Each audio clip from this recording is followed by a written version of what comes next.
Hello students, welcome to Core Solutions. मैं हूँ राकेश गोसावी।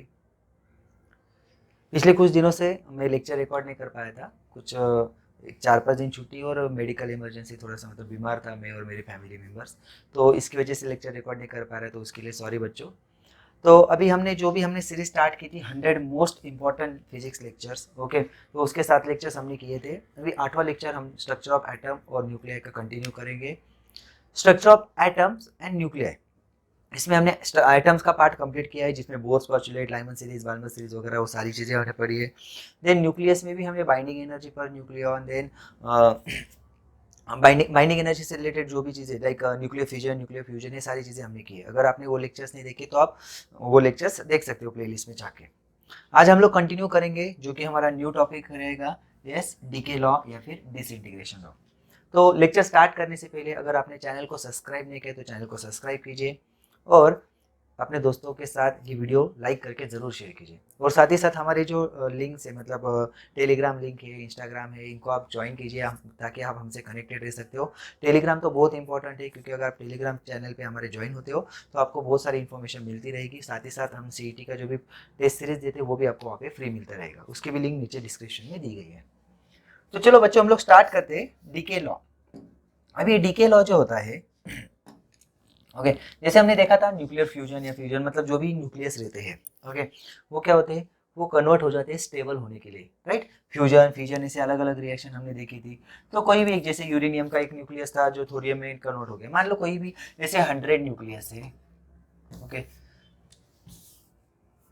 जैसे 100 न्यूक्लियस है और वो डिसइंटीग्रेट हो रहे, ये मतलब डीके हो रहे, मतलब स्टेबिलिटी के लिए जैसे वो अपना ओरिजिनल नेचर चेंज कर देते हैं और दूसरे न्यूक्लियस में कन्वर्ट हो जाते हैं, तो उस प्रोसेस को हम लोग डीके या फिर डिसइंटीग्रेशन बोलते हैं। मतलब जो उसका ओरिजिनल कंटेंट है वो कम हो रहा है ना। मतलब मान लो 100 यूरेनियम के न्यूक्लियाई थे, उसमें से 10 न्यूक्लियाई जो है वो कन्वर्ट हो गए थोरियम में। मतलब एक्चुअली हो रही यूरेनियम के कितने बचे, 90 ही बचे, राइट। तो इस तरीके से तो इसको बोला जाता है डीके या फिर डिसइंटीग्रेशन। अभी ये जो डीके या डिसइंटीग्रेशन होता है इसको हम लोग समझेंगे। ओके, तो देखो, डीके लॉ क्या होता है कि रेट ऑफ डिसइंटीग्रेशन, मतलब पर यूनिट टाइम में कितने न्यूक्लियस डीके हो गए, डिसइंटीग्रेट हो गए, मतलब स्टेबिलिटी अचीव करने के लिए कितने न्यूक्लियस कन्वर्ट हो जाएंगे, है ना। तो वो रेट होता है, इसको हम लोग ऐसे लिखते हैं, D N by dt means number of nuclei disintegrating per unit time is directly proportional to the number of nuclei present at that instant। उस मोमेंट पे कितने प्रेजेंट है। ओके, मान लो 1000 न्यूक्लियाई है एक पर्टिकुलर टाइम में उसके 10% कम हो रहे, 10% डिसइंटीग्रेट हो रहे, तो इसका मतलब अभी कितने हो जाएंगे, 900। तो अगले सेम टाइम में, मतलब मान लो अगर ये 1 डे तो ये भी 1 डे रहेगा, तो इसमें भी -10% होगी, ना कि -100। तो ये हो जाएगी, फिर 18 बचेंगे, ऐसा। मतलब उस मोमेंट पे कितने प्रेजेंट है, उस मोमेंट पे कितने प्रेजेंट है। ओके, समझ में आ रहा है। तो जैसे हमें पॉकेट मनी मिलती है मंथली, मान लो 1000 रुपये मिल गए, तो स्टार्टिंग में हम लोग मस्त बड़ी बड़ी बढ़िया बढ़िया चीज़ें खाते, पिज्जा वगैरह खाते, लेकिन जैसे अमाउंट कम हो जाती है फिर वड़ा पाव पे, समोसा पे आ जाते, उससे भी अमाउंट कम हो जाती, फिर चॉकलेट्स पे आ जाते, मेलोडी वगैरह शेयर करते, है ना। तो ऐसे, तो वैसे यहाँ पे होता है, मतलब कितने न्यूक्लियाई उस मोमेंट पे प्रेजेंट है। बट यहाँ पे प्रॉब्लम क्या है कि जो न्यूक्लियाई प्रेजेंट है उस मोमेंट में वो कम हो रहे ना, मतलब वो बढ़ेंगे तो नहीं, वो कम होंगे, इसलिए यहाँ पे आ जाता है माइनस साइन। यहाँ पे आ जाता है माइनस साइन। माइनस साइन क्या इंडिकेट करता है कि जो न्यूक्लिया है, अनडिकेड न्यूक्लिया है। ओके, अनडिकेड मतलब जिनका डिसइंटीग्रेशन हुआ नहीं है, जिनका डिके हुआ नहीं है, ऐसे न्यूक्लियाई कम हो रहे। तो यहाँ पे क्या हो जाएगा फिर, D N by D T is equal to minus lambda N, बरोबर है। तो ये लैम्डा जो है इसको डीके कांस्टेंट या फिर डिसइंटीग्रेशन कांस्टेंट, बहुत ही खराब हो गया,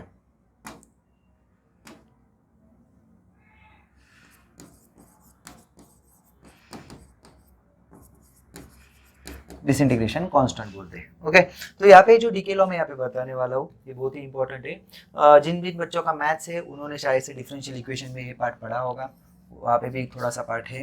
ओके, तो अभी हम लोग क्या करेंगे, देखो,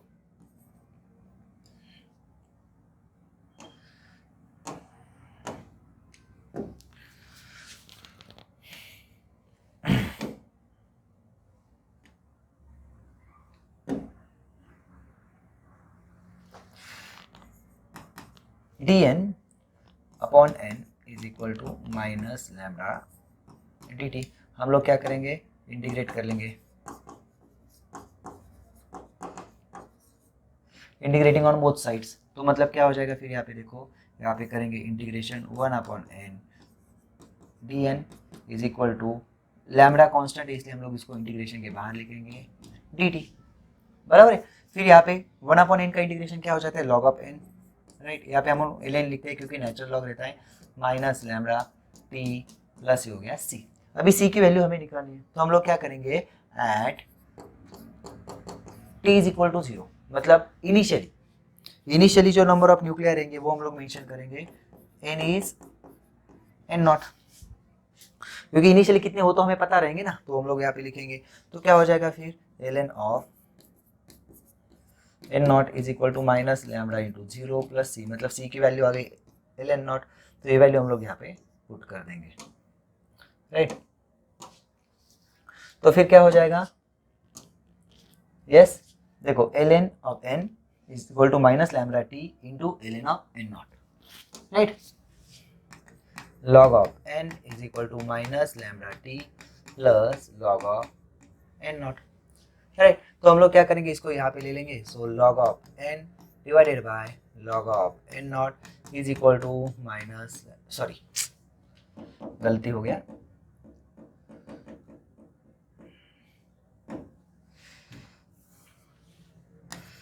log of n minus log of n naught is equal to minus lambda t, right. तो यहाँ पे हो जाएगा ln of n upon n naught is equal to minus lambda t।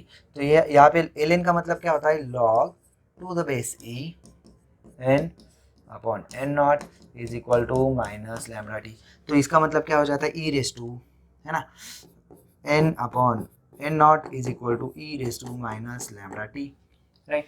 तो इसका मतलब n इज इक्वल टू क्या हो जाएगा, n is equal to n naught e raise to minus lambda t, okay. मतलब ये क्या पता चलता है इस इक्वेशन से हमें, number of undecayed nuclei after an instant t, मतलब t इतने इंस्टेंट के बाद कितने अनडिकेड न्यूक्लियाई वहाँ पे है। और n नॉट क्या है, n नॉट मतलब इनिशियली जब हमने टाइम स्टार्ट किया है, टाइम स्टार्ट हुआ है तब से, मतलब उस स्टार्टिंग में कितने अनडिकेड न्यूक्लियाई होंगे, ओके। तो ये हो जाता है हमारा फॉर्मूला, जो कि बहुत ही ज़्यादा इंपॉर्टेंट है, ओके। ये देख लीजिए एक बार। और ये dn बाई dt जो रहता है ना बच्चों, dn बाई dt, इसको एक्टिविटी भी बोलते हैं, ओके। dn बाई dt को क्या बोला जाता है, एक्टिविटी, ओके। चलो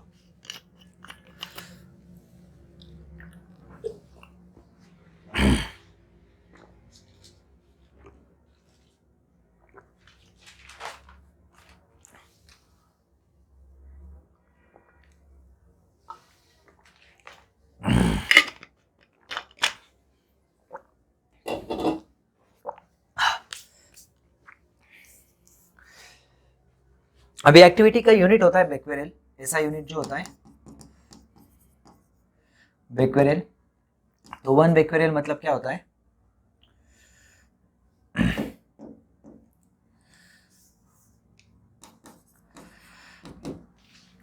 बेक्वेरेल मतलब क्या होता है कि 1 डीके, मतलब एक न्यूक्लियस का जो डीके होगा ना, 1 डीके पर सेकेंड। तो 1 डीके पर सेकेंड बहुत ही कम हो जाता है, इसलिए एक यूनिट आ जाता है, फिर होता है क्यूरी। क्यूरी होता है 3.7 into 10⁻10 becquerel, okay. Yes curie, Marie Curie, Pierre Curie, लोगों का ना क्यूरी आपको पता ही होगा, जो कि बहुत ही बढ़िया साइंटिस्ट है, यस।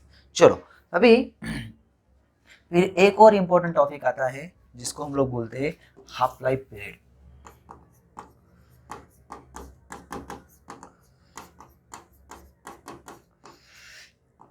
हाफ लाइफ पीरियड होता क्या है, हाफ लाइफ पीरियड होता क्या है, ओके। तो हम लोग को समझते हैं। अभी देखो, जैसे हम लोग मान लेते हैं कि n नॉट इनिशियली है, n नॉट इनिशियली है, तो n नॉट से लेके n नॉट बाई 2, मतलब जितने भी न्यूक्लियाई होंगे उतने आधे डिसइंटीग्रेट होंगे और आधे बचेंगे। आधे इंटीग्रेट होंगे, आधे डिसइंटीग्रेट होंगे और आधे बचेंगे, मतलब जो कि आधे अनडिकेट रहेंगे। तो उस टाइम को बोला जाता है हाफ लाइफ टाइम। इसको हम लोग डिनोट करते हैं टी हाफ से, जैसे टी हाफ से हम लोग डिनोट करते हैं।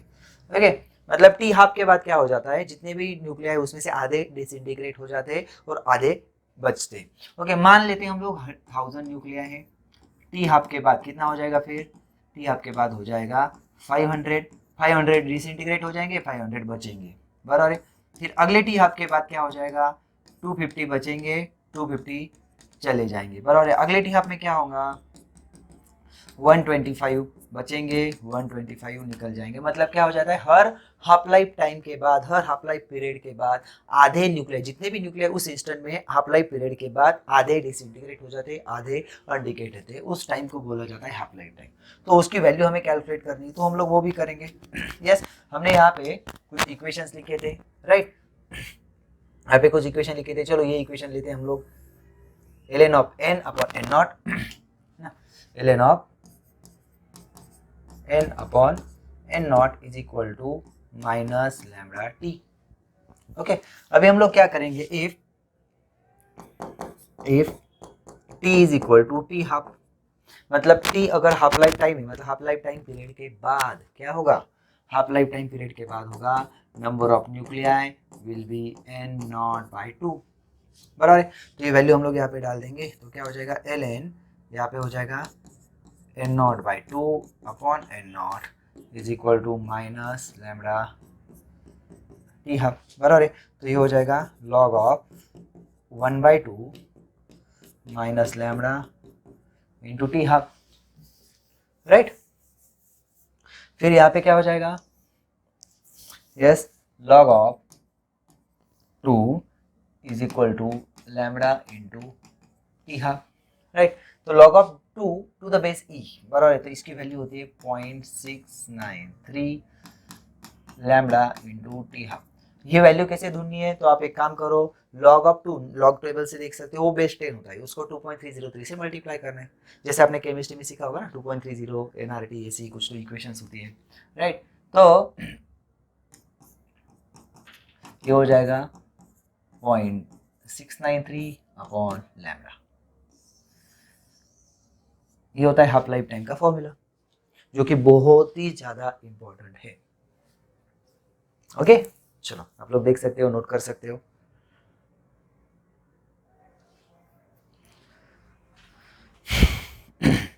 अभी नेक्स्ट होता है एवरेज लाइफ।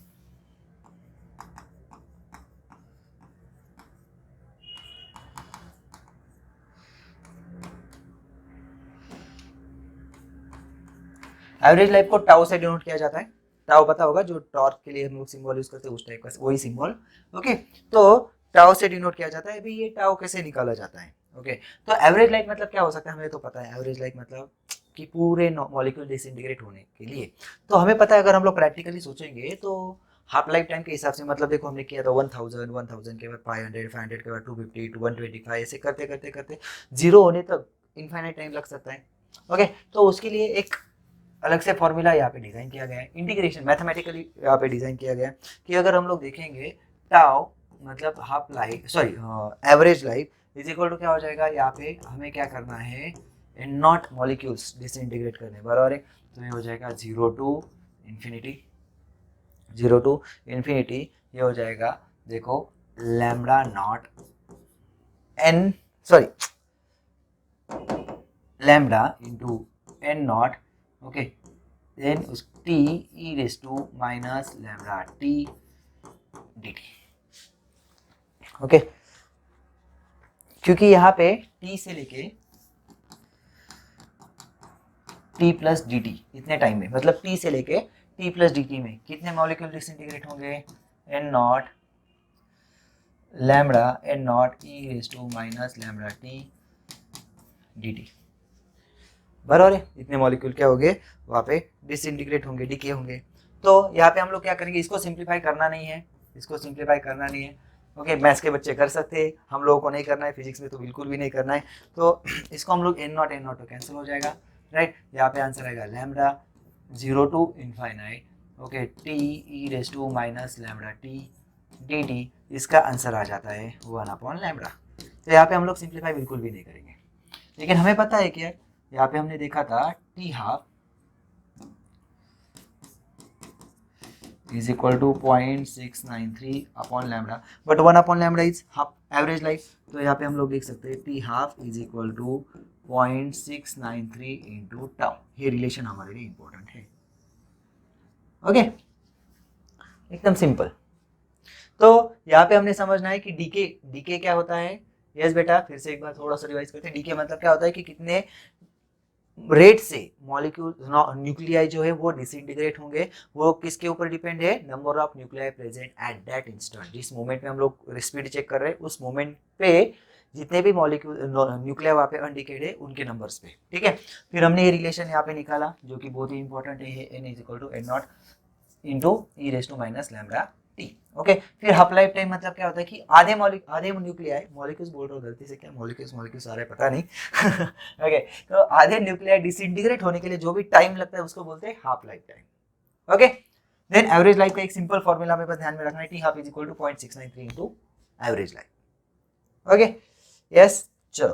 तो इस तरीके से हमने जो न्यूक्लियाई की structure of atom and nuclei जो है इस चैप्टर की थ्योरी पूरी कर ली है। तो इसलिए शायद से वीडियो छोटा हुआ है, कोई दिक्कत नहीं। अभी नेक्स्ट वीडियो में, मतलब नेक्स्ट लेक्चर में हम लोग क्या करेंगे, structure of atoms and nuclei इस चैप्टर के हम लोग प्रॉब्लम सॉल्व करेंगे। नेक्स्ट चैप्टर से हम लोग ऐसे नहीं करेंगे, टॉपिक और टॉपिक के साथ ही प्रॉब्लम्स करेंगे। ओके, तो मिलते हैं बच्चों नेक्स्ट वीडियो में। तब तक के लिए आप अच्छे से रहिए। All the best, take care and bye bye. और वीडियो के नीचे जो लिंक दिए उसको जरूर विजिट कीजिए। चलो, टेक केयर।